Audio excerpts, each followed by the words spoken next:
علی بھائی اگلا سوال ہے، بعض مجبوریوں کی بنا پر اور کسی حد تک اپنی بیوقوفیوں کی وجہ سے مجھ پر کم از کم 20 لاکھ روپے کا قرض چڑھ چکا ہے۔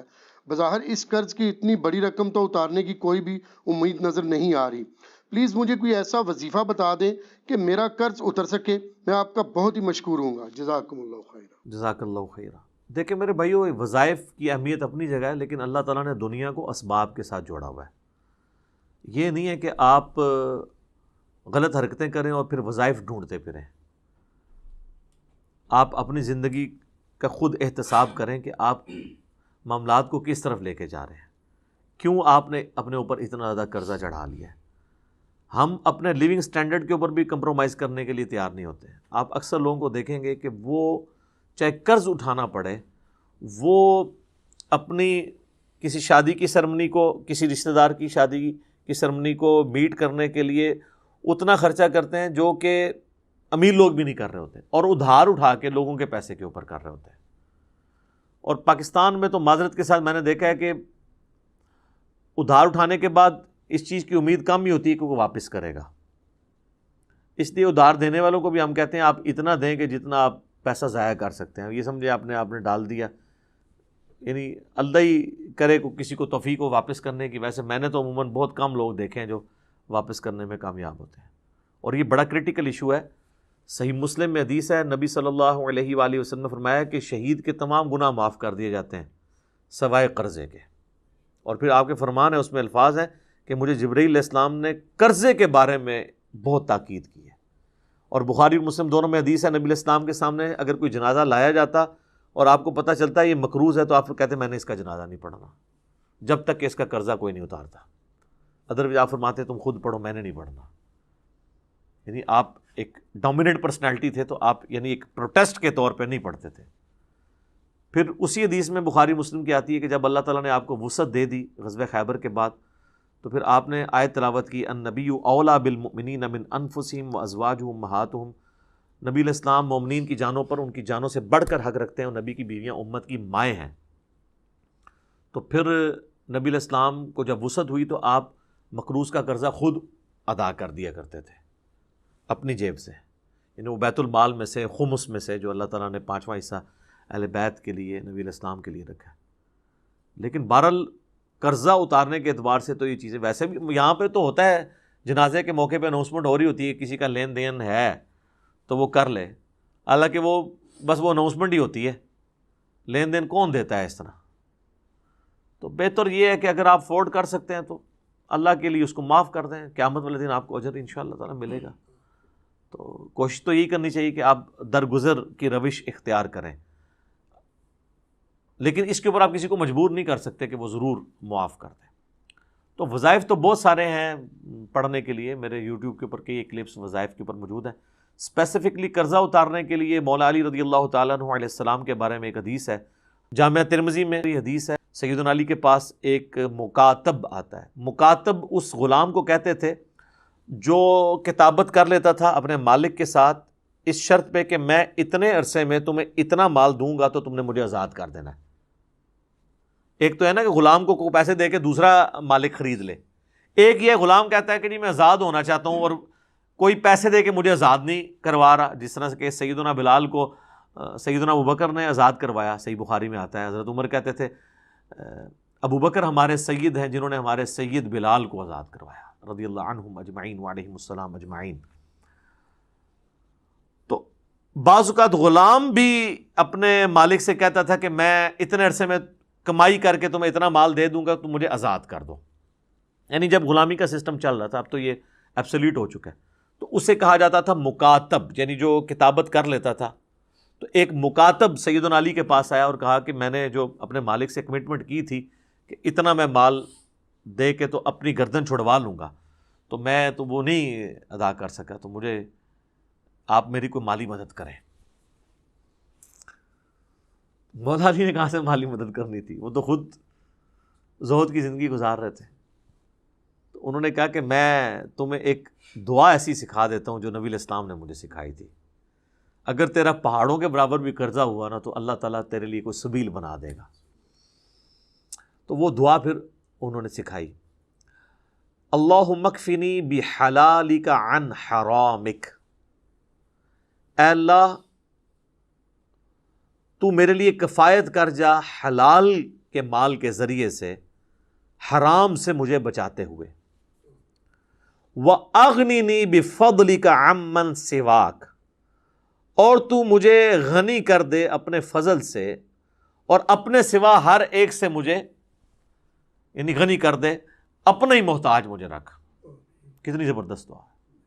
اللہم اکفنی بحلالک عن حرامک وَأَغْنِنِي بِفَضْلِكَ عَمَّنْ سِوَاكَ۔ مشکات کی دوسری جلد میں مختلف دعاؤں کی جو یعنی مختلف اوقات کی دعاؤں والا چیپٹر ہے، اس میں آپ کو یہ حدیث مل جائے گی۔ چھوٹی سی دعا ہے، دیکھ کے پڑھیں، کچھ عرصہ زبانی یاد ہو جائے گی۔ یہ ہے، اس کے علاوہ میں نے 3 وظائف بتائے ہوئے ہیں۔ صحیح بخاری میں حدیث ہے، ابراہیم علیہ السلام کو جب آگ میں پھینکنے لگے تھے، انہوں نے پڑھا تھا حسبنا اللہ و نعم الوکیل، ہم نے اللہ ہی پر بھروسہ کیا اور وہی بہتر کارساز ہے۔ اور ابن عباس کہتے ہیں کہ تمہارے نبی بھی مشکل میں یہی پڑھتے تھے، حسبنا اللہ و نعم الوکیل۔ بلکہ سورہ آل عمران میں آتا ہے کہ اہل ایمان کو جب خبر ملی کہ کافر ان کے خلاف سازش کر رہے ہیں تو انہوں نے پڑھا حسبنا اللہ و نعم الوکیل۔ یہ تو وظیفہ قرآن میں آیا ہے۔ دوسرا وظیفہ ہے جامعہ ترمذی میں، اس کی روایت کمزور ہے، سنن نسائی الکبریٰ کے اندر اور المستدرک الحاکم میں، کہ نبی علیہ السلام ہر مشکل ہر پریشانی میں کہتے تھے یا حی یا قیوم برحمتک استغیث، اے خود سے زندہ ہر چیز کو تھامنے والے، میں تیری رحمت کے ساتھ تیری مدد کا سوال کرتا ہوں۔ استغیث الف کے ساتھ پڑھیں گے تو سنگولر کا صیغہ ہوگا، اور نون سے پڑھیں گے تو جمع کا صیغہ۔ برحمتک نستغیث بھی درست ہے، استغیث بھی درست ہے۔ اور تیسرا وظیفہ جو جامعہ ترمذی میں حدیث ہے کہ جو شخص بھی یونس علیہ السلام کی دعا کے ذریعے اللہ کی طرف متوجہ ہوا، اللہ اسے محروم نہیں لوٹاتا۔ لا الہ الا انت سبحانک انی کنت من الظالمین، یہ دعا جو ہے سورۃ الانبیاء میں آئی، اور اللہ تعالیٰ نے ساتھ ہی فرمایا کذالک ننجی المؤمنین، اسی طریقے سے ہم مومنین کو بھی نجات دیں گے جو ان الفاظ کے ساتھ ہمیں پکارے گا۔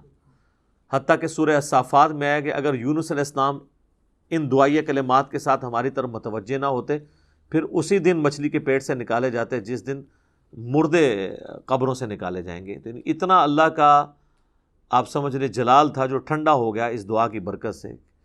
اور یہ دعائی کمال ہے، اے اللہ تیرے سوا کوئی معبود نہیں، تو تو پاک ہے نا، تو تو غلطی نہیں کرے گا، میں تو غلطی کروں گا، میں ہی مجرم ہوں، میں ہی ظالم ہوں، میں ہی گنہ گار ہوں۔ تو یہ اس سے بہتر آپ اللہ تعالیٰ، یہ میں تو کہتا ہوں یہ سید الاستغفار ہے، اس سے بہتر استغفار کے کیا سیغے ہوں گے کہ آپ ایک پیغمبر کی دعا کے ذریعے اللہ کی طرف متوجہ ہوں۔ تو وظائف تو بہت سارے ہیں، لیکن آپ نے وظائف کے ساتھ باقی معاملات بھی کرنے ہیں۔ اچھا، ان کاموں کے لیے سارے لوگ وظیفے مانگ رہے ہوتے ہیں، باقی ہر کام انہوں نے خود کرنا ہوتا ہے۔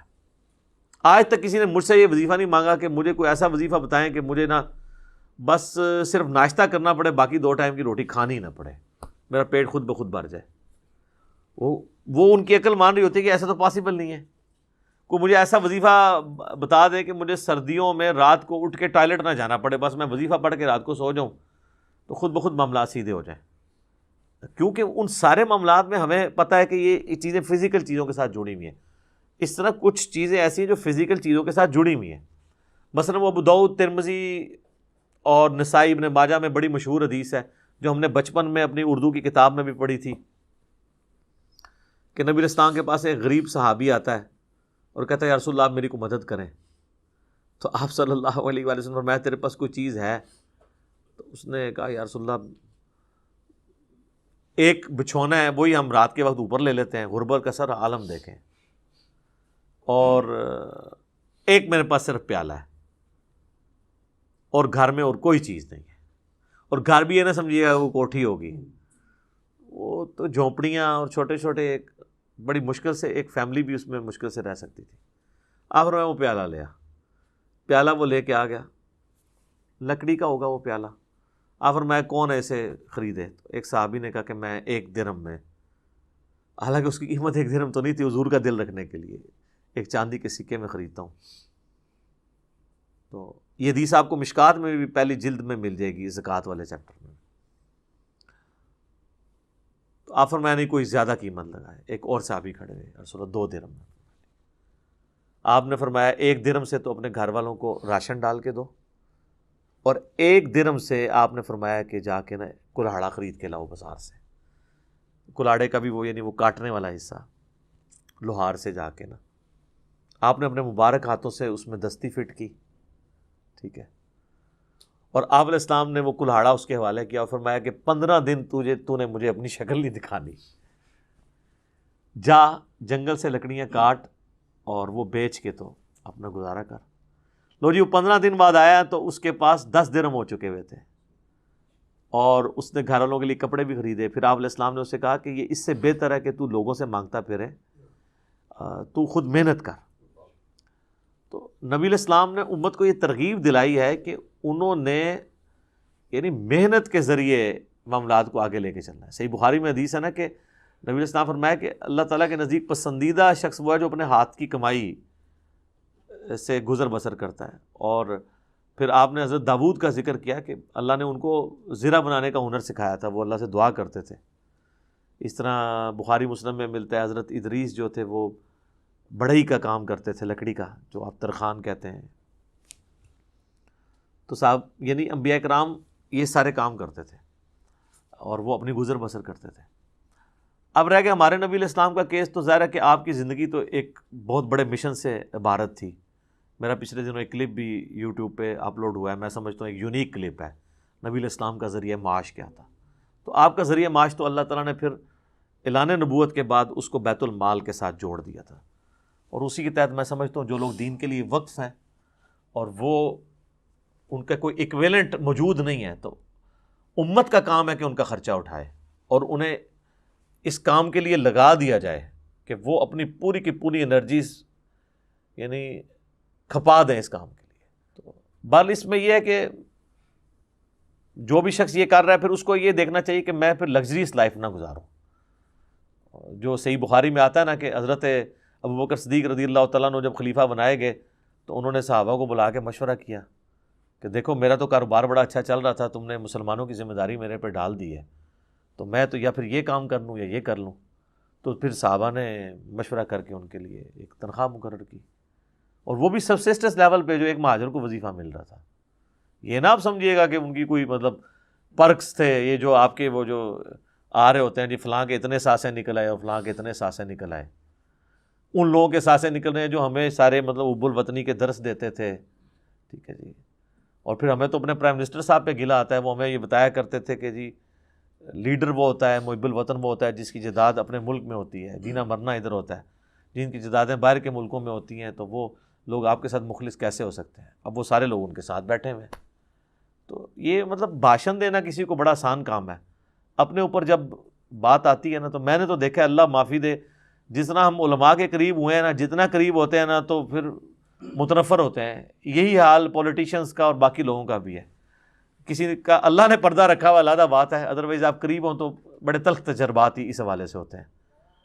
اللہ ماشاء اللہ اچھے لوگ بھی موجود ہیں کہ جنہوں نے یعنی زندگی میں اپنے اوپر ہیں۔ اب آپ یعنی مجھے آپ کو پتہ میں ایک پیورلی ایک ڈیموکریٹک بندہ ہوں، لیکن میں یہ بالکل وثوق سے کہہ سکتا ہوں کہ کوئی بندہ بھی جنرل ضیاء کے اوپر انگلی نہیں رکھ سکتا کہ اس نے کبھی 1 روپیہ بھی کبھی یعنی گورنمنٹ کے اس بجٹ میں سے استعمال کیا۔ وہ اپنی اسی طریقے سے وہ اسی ایک کمزور سے مکان میں پوری زندگی اس نے گزاری ہے، یعنی اور اس کے اوپر کافی یعنی چیزیں آپ کہہ سکتے ہیں، ان کی پالیسیز سے اختلاف کر سکتے ہیں، مالی کرپشن کوئی نہیں تھی۔ تو اچھے لوگ بھی موجود ہیں، ٹھیک ہے، لیکن برے لوگ بھی موجود ہیں، اور وہ پھر ہمارے سامنے اب آپ کے سامنے کئی لیکس لوگوں کے سامنے آ رہی ہیں۔ تو بہرحال یہ انسان کو اگر اپنی آخرت کی فکر ہو تو پھر انسان اپنے معاملات کو صحیح طریقے سے لے کے چلتا ہے، ورنہ تو پھر لوگ قرضہ اٹھاتے اس لیے ہیں کہ واپس ہی نہ کریں۔ ہاں تو یہی ہوتا ہے، تو یہی تو وہ کہہ رہا ہے نا جی 20 لاکھ قرضہ چڑھ گیا۔ ہم تو ایسے لوگوں کو بھی جانتے ہیں جو کہتے ہیں، جن سے ہم پوچھتے ہیں تو وہ کہتے ہیں 1 کروڑ قرضہ چڑھا ہوا ہے۔ 1 کروڑ قرضہ اگر چڑھایا ہوا ہے تو ان سے پوچھو یار 1 کروڑ، ویسے تو میں کہتا ہوں ایسے بندے کو تو وہ یعنی پرائڈ آف پرفارمنس دینا چاہیے کہ جس نے 1 کروڑ روپے اکٹھا کر لیے لوگوں سے، ٹھیک ہے۔ اور عام بندے ویسے تو کوئی فیکٹری آنر ہے وہ تو کروڑوں میں ہی ظاہر ہے، وہ تو اٹھا لیتے ہیں نا، بینکوں سے قرضہ لے لیتے ہیں۔ اگر عام لوگ یعنی ان کے قرضے کروڑوں میں پہنچے ہوئے ہیں تو مطلب مجھے تو ان کے اوپر آتا ہے کہ انہیں تو پہلے ان کو تمغہ دینا چاہیے کہ یار کمال ہے کہ انہوں نے جناب لوگوں کی جیبیں ڈھیلی کروا لی ہیں اور اس طریقے سے. تو یہ جناب اس معاملے کو سیریس لیں. اور پھر وہ قرضے بھی اٹھاتے ہیں 40 سال پرانے ہیں, اور جب واپسی کی باری آتی ہے تو وہ کہتے ہیں جی ہم تو پرانے ریٹ پہ ہی واپس کریں گے. اس پہ میرا یوٹیوب پہ کلپ آیا تھا. اس طرح نہیں ہوگا, گولڈ کے اعتبار سے اسے واپس کرنا ہوگا, کیونکہ پیسہ ڈی ویلیو ہو رہا ہے وقت کے ساتھ. سب کانٹیننٹ میں تو ہوتا ہے. ہاں آپ امریکہ میں بیٹھے ہوں یا سعودیہ میں تو 5-10 سال کا تو فرق کوئی ایسا وہاں نظر نہیں آتا. میں نے تو یعنی 10-15 سالوں میں دیکھا ہے کہ روٹی کا ریٹ نہیں اوپر گیا وہاں پہ. تو اب جا کے تھوڑے کرائسس آئے ہیں, ادروائز ہمارے ملک میں تو 1 مہینے کے اندر اتنا فرق پڑ جاتا ہے, سال میں تو بہت زیادہ فرق پڑ جاتا ہے. تو اللہ تعالیٰ ان فتنوں سے ہمیں محفوظ فرمائے. ٹھیک ہے, آمین.